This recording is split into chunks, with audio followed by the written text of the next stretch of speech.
Au théâtre Montmartre-Galabru, la crise est sur les planches.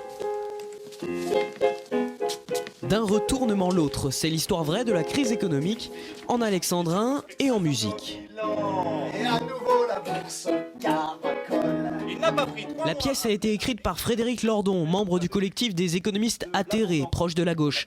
C'est donc un théâtre politique, un théâtre critique. Et le capitalisme? Est-il si populaire qu'il faille prêter la main à tous les incendiaires? Ce système est le bon. Tous les faits sont réels. Donc, il s'agit de donner au public une représentation condensée de ce qui s'est passé pendant 3-4 ans. Là, on le condense dans le temps, donc ça permet de beaucoup mieux comprendre les rapports de cause à effet. En fait, le théâtre, c'est vraiment un endroit où on fait un miroir réfléchissant du réel, et réfléchissant, ça veut dire réfléchir. Et ensuite, libre au public de s'emparer de ces éléments-là et d'en faire bon usage dans le monde et dans le vote. Si la crise fait partie de notre quotidien, le théâtre critique aussi des réalités plus concrètes encore. Du moins parfois, pas assez souvent, selon ce comédien amateur, Gilbert Edelin. Gilbert est aussi président régional de la Fédération de théâtre amateur. Il organisait ce week-end une rencontre d'auteurs. Ce fils d'ouvrier et ancien ingénieur chez Thales voudrait que le théâtre ose davantage traiter du monde du travail, de la vie au boulot, ses péripéties et ses souffrances. Je ne crois pas que le théâtre soit capable de changer le monde non plus. En revanche, l'important, c'est d'éveiller les consciences sur ce milieu-là, ce milieu de l'entreprise, où se cristallisent, je pense, aujourd'hui toutes les évolutions de la société. Elles commencent là, parce que c'est là qu'on apprend à être pervers, que l'on apprend toutes les dérives de l'individualisme, bien sûr, avec les augmentations individuelles, toute l'individualisation, la peur, le climat de peur, il existe dans la société, il est très présent dans la société, mais il est instauré déjà au niveau de l'entreprise. Voilà un exemple. Comme pour les banques et plus globalement pour le système économique et politique, le théâtre devrait donc servir à critiquer l'entreprise. Mais savez-vous que parfois, c'est grâce à des entreprises que le théâtre existe. La Compagnie du Message est une compagnie de théâtre amateur, mais c'est surtout une compagnie d'entreprise. 85% des participants sont salariés de France Télécom et de La Poste. Moi, c'est La Poste, oui. Ah, moi aussi, c'est La Poste, je savais pas. Ouais, d'accord. Le groupe, courrier? Non, moi, c'est la Banque Postale. Ah, la Banque Postale. La compagnie a une troupe qui se produit en public. Mais avant d'en arriver là, il faut passer par 3 niveaux de cours d'art dramatique avec audition devant un jury professionnel. On est donc entre la rigueur, le loisir et la passion. Vous êtes un postier, passionné de théâtre et depuis longtemps. Ah oui, moi ça fait longtemps, oui. J'ai commencé à la compagnie, j'avais 15 ans. Ça va faire 47 ans en 2013. On s'attache à des murs, on s'attache à des gens, on s'attache à une culture. Et c'est difficile, pour en sortir c'est difficile. On n'a pas envie, parce qu'on s'y plaît. Il faut en profiter. Vous savez, avoir une compagnie au sein d'une entreprise, c'est très rare. Les locaux sont fournis par La Poste et le personnel de la direction est mis à disposition à temps plein par l'entreprise. Un dispositif de grande ampleur donc au service du théâtre et aussi parfois de salariés en quête de performance. Qui sont sur des penderies sur 2 niveaux. Et puis si on tourne par là, eh bien vous avez les cartons. Alors les cartons, ce sont plus de 3000 pièces qui sont numérotées. Vous avez des jupes unies, des châles de laine, alors on ne peut pas tout lire. Mais voilà. Nous avons beaucoup de managers qui viennent pour la prise de parole en public.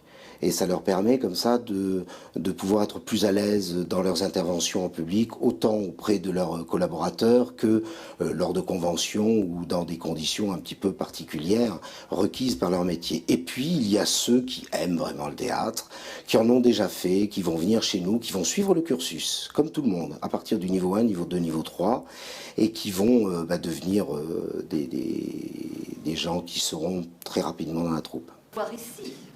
Un peu étonné, madame. Jean-Louis vient de rejoindre ce cours du soir pour débutants. La journée, il est le responsable d'une plateforme de distribution de La Poste.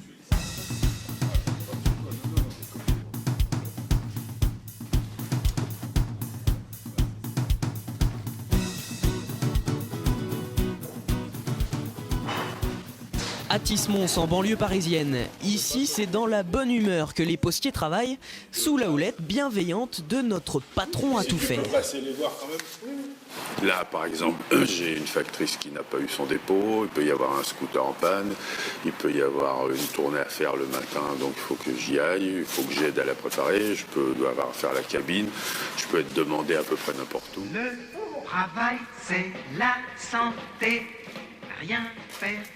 Avec des journées aussi remplies, pourquoi donc aller jusqu'à Paris le soir, chaque semaine, pour prendre un cours de théâtre? Parce que ça m'est absolument nécessaire et indispensable. Sans ça, je pense que je pourrais ne pas avoir la tête aussi sereine. Même dans une compagnie d'entreprise, le théâtre amateur sert donc à décompresser après le travail. Et les postiers ne sont pas les seuls professionnels à en profiter.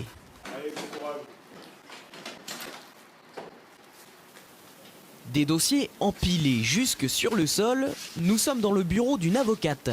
Mais Valérie est aussi comédienne dans une troupe composée exclusivement d'avocats du barreau de Paris. Elle aussi fait donc du théâtre entre collègues et il paraît que la chose a ses avantages et ses inconvénients. On a tous quand même un peu les mêmes contraintes professionnelles. Donc on comprend aussi que par moment certains ne puissent pas venir ou voilà. Et donc on est peut-être plus solidaires les uns des autres. Et après, en tant qu'avocat, on a souvent, quelquefois, pas toujours, mais des égos un petit peu développés. Presque chaque année, la troupe des acteurs avocats associés se produit dans un lieu quasi majestueux.